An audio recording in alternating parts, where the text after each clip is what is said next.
عوام کی کمر توڑ دیا ہے۔ اشیاء خورنوش کی قیمتوں میں اضافے سے دکاندار اور شہری دونوں پریشان ہیں، جبکہ روز مزدوری کر کے بچوں کا پیٹ پالنا بھی مشکل ہو گیا ہے۔ مزید جانیں کہ اپنے نمائندے بہار علی سے۔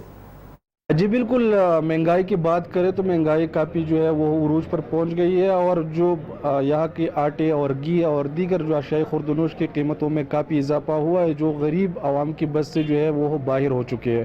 ہمارے ساتھ یہاں پر شہری موجود ہے، وہ ان سے بات کرتے ہیں کہ وہ ان حوالے سے کیا کہتے ہیں۔ ہم نے خود ہی ووٹ عمران خان کو دیا ہے، ہم اس سے یہ توقع کرتے ہیں کہ یہ بالکل نیچے لائے، پہلے سے بھی جو پہلا سے حکومت تھا اسی بھی نیچے لائے، کیونکہ یہاں لوگ سب عام سواد کا رہنے والا ہے، درشخیلے کا، تو یہ سب لوگ نے ان کو ووٹ دیا ہے، اس لیے دیا ہے کہ یہ انصاف کرے گا، مگر یہ بہت مہنگائی ہو گیا، بہت عروج پہ پہنچ گیا ہے۔